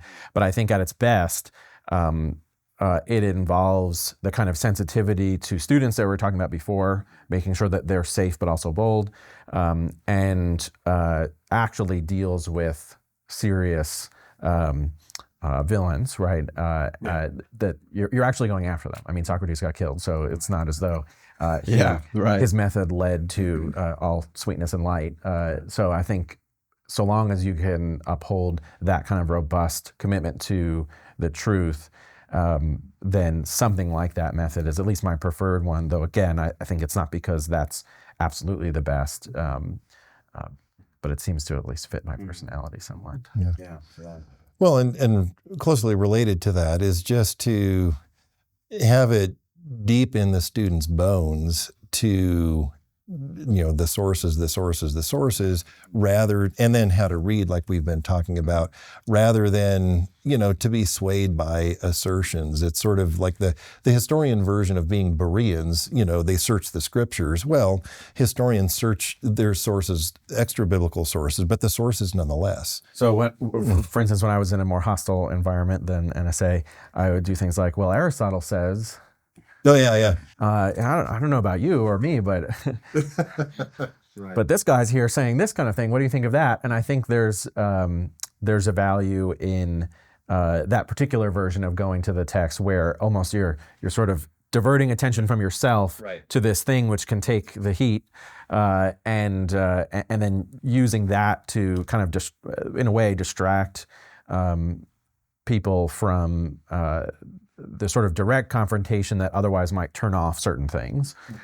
So it's not just about making them more vulnerable, but that's a nice effect of it. But you're sort of allowing for a certain kind of progress that I think is not always available when you're just going at it head on. Like if I just come out and say, here's my case for this, that, or the other thing, that can be good and useful. But if I say, well, Aristotle says this. Right. Yeah. I can think of multiplying examples of that. Sometimes it's, I am who I am, and so I've got my ideas, and I don't hide that from the students. What does Dr. Schlect think? They hang around me for a year in my class. They know what I think, and I don't try. If they don't, they fail. Yeah, my students think they don't know what I think, but I think they do.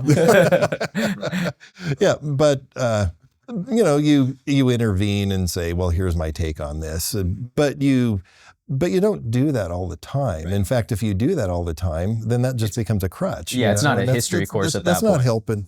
That's not helping them.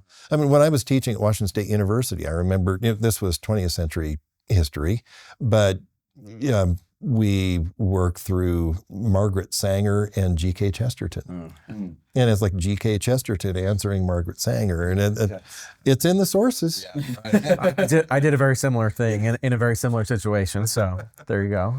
Yeah, it's huge. If we were to look at the founding documents as the primary sources, what do you think are some key concepts that, like, either through our modern education we have read our own, I guess, story into it, or what do you think are some things that we principally like forget about that perhaps some of the founding fathers really emphasized and wanted us to walk away with certain key ideas? Obviously, they talk a lot about freedom and liberty, and then you have further down the line the Constitution that's written and the Bill of Rights and all of this and that, which has some of these key principles. But is there anything that we're missing that we think that was fundamental and again, some form of general cohesion and consensus that they may have had? I think the main thing is the system itself, or the principle. When you look at whether it's commentary or just sort of normal reactions to Supreme Court cases, other things, everyone is always focused on some little plank of the whole ship. And they maybe even are aware of a lot of the planks, but they have no real sense of how this is a cohesive whole. I think that's why going to Madison, going to others is important, because you're getting at the way in which this all fits together, and that helps to understand any particular piece. You know, what's going on with separation of powers or balance of powers?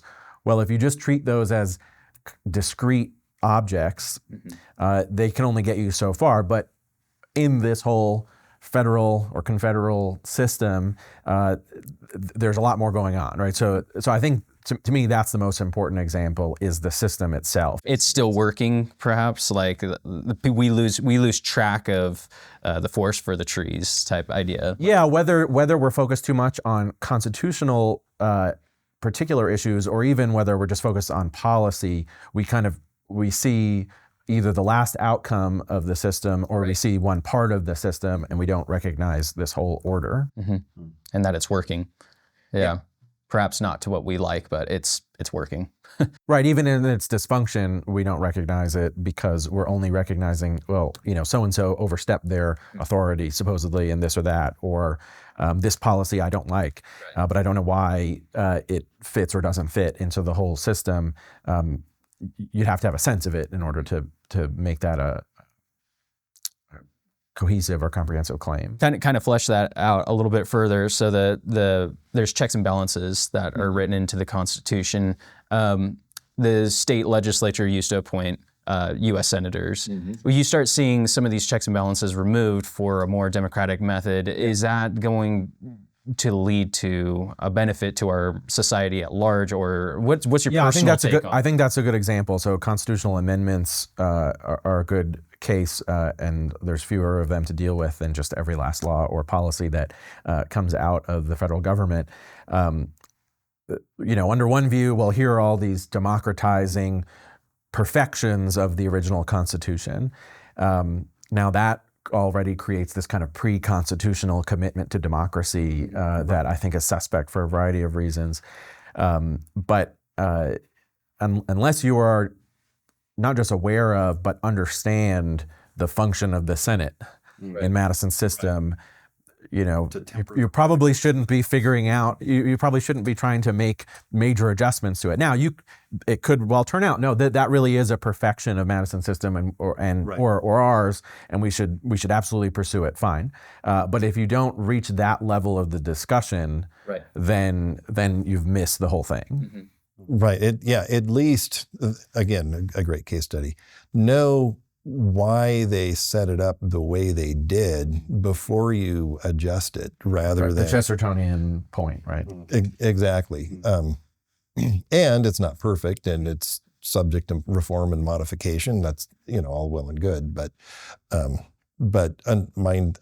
Are there trade-offs here? Are we missing something? Right. And I think, this conversation is ever continuing, because now, say, for example, Democrats want to stack the Supreme Court because there's more conservatives on the Supreme Court. It's like, well, there's a specific number, and there has to be this balance, and there has to be this concept and idea of a balance to a certain number. And so I see this as a very scary area. So yeah, I mean that particular case is just a classic example of a self-serving outcome producing an argument in defense of itself. Yeah, and we see this all around. Obama hands down executive orders, and conservatives are howling about executive overreach, and then Trump. We're quite friendly with Trump's executive orders, and now the liberals are. And maybe they're all good, or maybe only Trump's are good and all of Obama's are bad, but you don't know that simply on the basis of do the work. Yeah. Do the work. Yeah. That's right. That's the point. Right. It's not just to muddy the waters or to say, well, see, we can't decide, or see, everyone's a hypocrite. Right. Because that's also a sort of a fake out. Yeah. Right. That, everyone is pursuing their policy outcomes. Judicial decisions, this is a scholarly position, judicial decisions are nothing other than the policy preferences of those that are involved in making them. Hopefully not. Hopefully there's more going on than that. Otherwise, again, we're back to just this idea of government as a roped together series of oppressive forces that have no real legitimacy at all. Right. Well, and I guess it kind of at that point would give credence to, I can't remember who it was. Was it Jefferson? Someone speaking about the issues with the two-party system, right? And so if it boils down to two parties that are fundamentally on either side of the spectrum, there's not going to really be this area of, compromise that a lot of the founding fathers had to come to a sort of cohesive idea, or an understanding of certain ideas to where they say, okay, we'll have slave states, or this is what slavery is going to look like. We'll compromise on some of these issues. Now, I just think that right now we're in this really unique time frame where the polarity of the two-party system is it's pushing the limits to this Constitution that we all, believe has worked for a significant amount of time. But I also see fundamental areas as to checks and balances that were even put on the people. And when you take those away, we're changing the fabric of what, the way the system was supposed to work. Any thoughts on where we bring this back into a way for kind of revitalizing and like if I were if I were at a constitutional convention again, which amendments would I advocate? I don't know. That's one way to take your question. That's exactly what I was thinking. I'm not sure. I will say, Jordan said something that's really important, which is I certainly have been saying it's complicated, but it's also possible for those who say it's complicated to have that as a cover for landing anywhere, right? And that's another thing to resist. Right. It just becomes this endless conversation. The point of talking about politics is because it's just so wonderful, so fun, so romantic, whatever, instead of it being about, getting about the business. Yeah, the tweed jackets and pipes kind of like it's walking complicated. Like and I will say, my own personal disposition is to kind of lean into the mess and the complications, but the temptation that's attendant to that disposition, which I admit is mine, is to forever interrogate and never land, which is something to resist with might and main too. Then and it becomes like a particular action, a particular moment. I was just having this conversation last night with a friend, and there was this kind of deferment as to, we'll just educate our kids differently, and it'll kind of be like solved when their generations come up, and we'll continue to have more kids, and we'll continue to educate the populace, and eventually it'll look like what we want it to look. But is there a place for us today to step in and say, no, this is actually like something we need to take the mantle on? Right, because very similar to the gentleman's, our forefathers, I didn't see a lack of impetus on their part. They were galvanized by ideas, although it be different for some, but they had that driving force that drove them to do the things that they did. I don't see that today.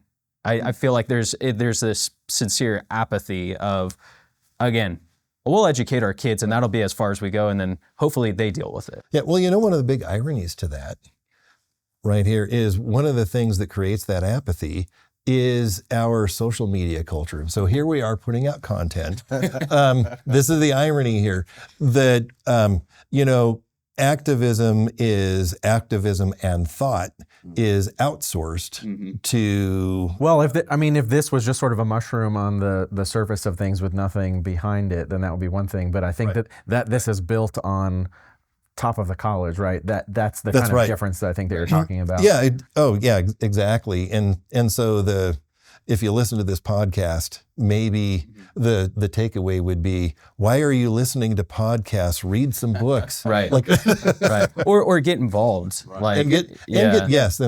Read some books. So get it right, but then do something right. Get right what you do, but do it. Right. Yeah. This is a Trojan horse, Dr. Schlect. This is how we get people to think that way.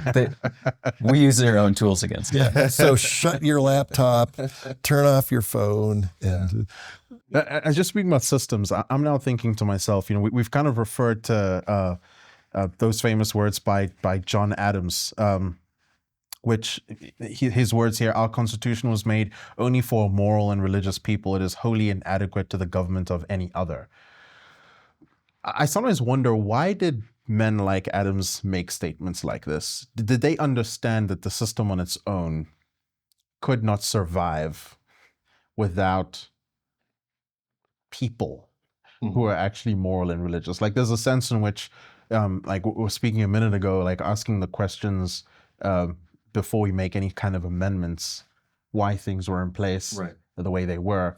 But then coupled with that, there's a sense where John Adams is saying here, okay, well, this is not going to make sense to people who don't think in religious or moral. This isn't going to work. Exactly. Yeah. Self-government isn't the kind of thing that you can just sort of set and forget, right?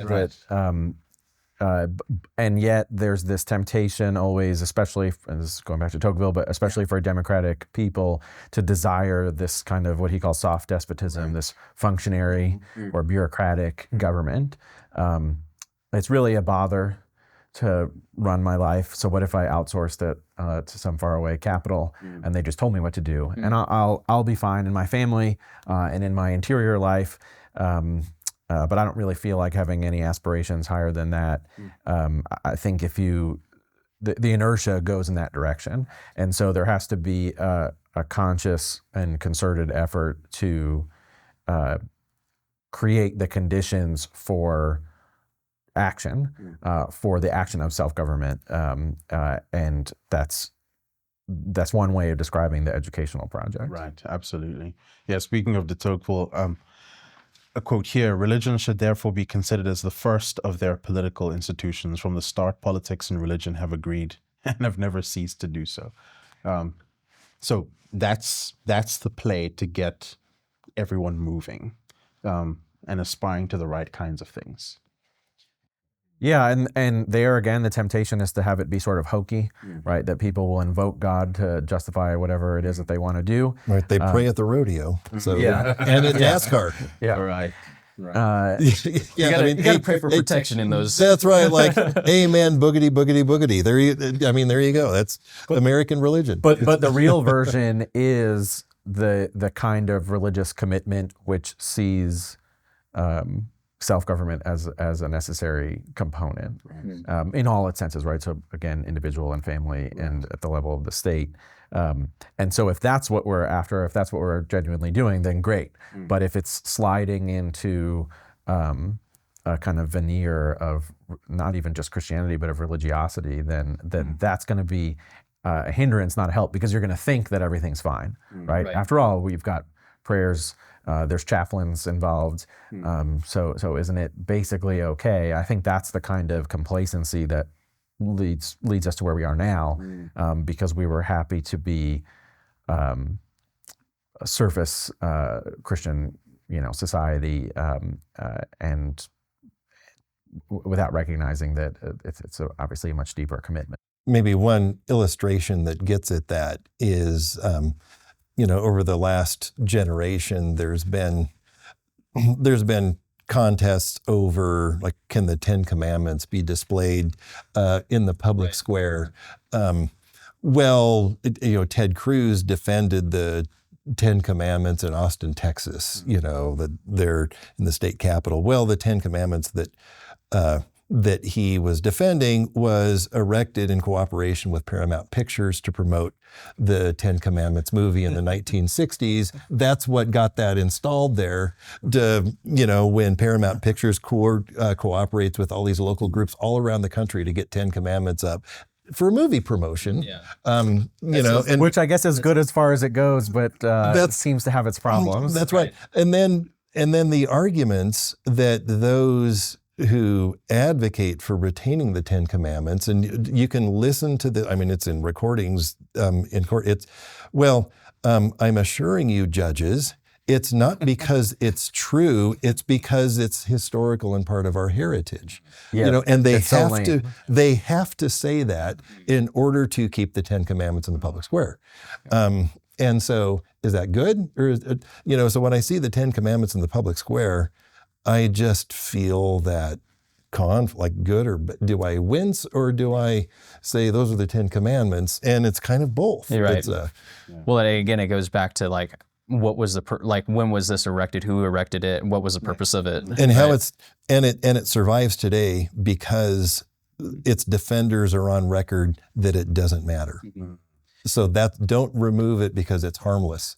But it's got no impact on civic life. That's why it's okay. Right. Some of the imagery, though, that is, I think, on the other side of this argument, there's some imagery that's used, on the Capitol building. Like there's Moses inside of, I want to say it's the House of Representatives, and I think Elijah. And it comes down to this idea of he was given by God an establishment of laws and order. And yet we have this bust of him in the very place where our laws are created. Right. I see that as kind of nice. This is great that we do, in some sense, although the laws that come out of there might not all reflect what Moses would have. And the iconography is a great place to go. Look at the Library of Congress, and it tells the complex story. It's beautiful, one of the most beautiful buildings. And you have biblical figures and you have classical figures, and it's all do you say classical heritage, Christian heritage? Well, it's all sort of, it's really interesting. The first coins that the United States Mint put out under the Constitution when we had a national coinage has Lady Liberty with a Phrygian cap that was a symbol of the French Revolution. Mm-hmm. Wow. Let's go to the symbols. Yeah. There you go. It's we got Moses and we got the Phrygian cap, and there it is. That's America. It's a blend of the good, bad, and the ugly. Yeah, it's right. It's pretty interesting. It at least gives you something to point to, right? So there's sort of the Paul and the altar to the unknown God. It's a pretext for a certain kind of an appeal. It doesn't mean, isn't it so nice we have the altar to the unknown God? Isn't it convenient? We've got this thing that we can make use of. So if nothing else, that kind of imagery, those kinds of images serve that kind of function. The question is how much more you could press it.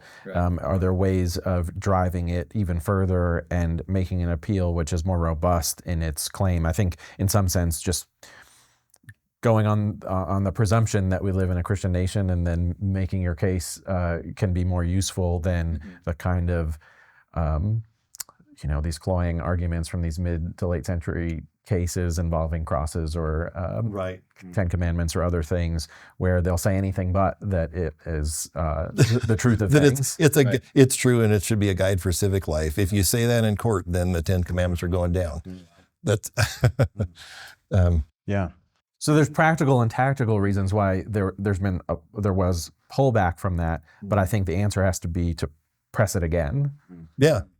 It's a guide for civic life, and it ought to be here because Otherwise, what's the point? Right. Yeah, Jesus is king. So there you go. And from that, has stemmed centuries, millennia of common law.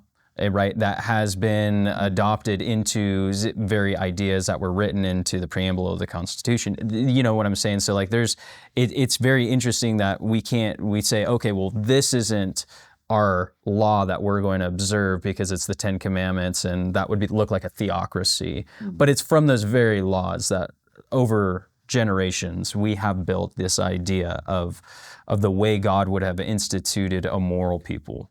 Well, again, it goes back to this Enlightenment or French Revolution view of things and of law in particular.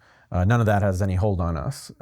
Our country is based on all the laws we've given ourselves. That's the meaning of self-government, is everything comes from us. And so if that's what our system means, then of course that wouldn't be a satisfactory appeal. And of course the direction that things are going to go is being cut off from that kind of heritage. So I think, again, the response has to just be to reject that premise, to reject the premise of kind of ahistorical approach to these things as sort of, again, what self-government means is I have decided everything for myself. Right. Right. Yeah. By self-government, am I the seat of truth? And then just exercise my political will and power as a citizen? Or does self-government mean I conform myself to what man is in the created order that God established as his subject and worshiper? Right. You know. As we land this plane, I want to read this out here. This is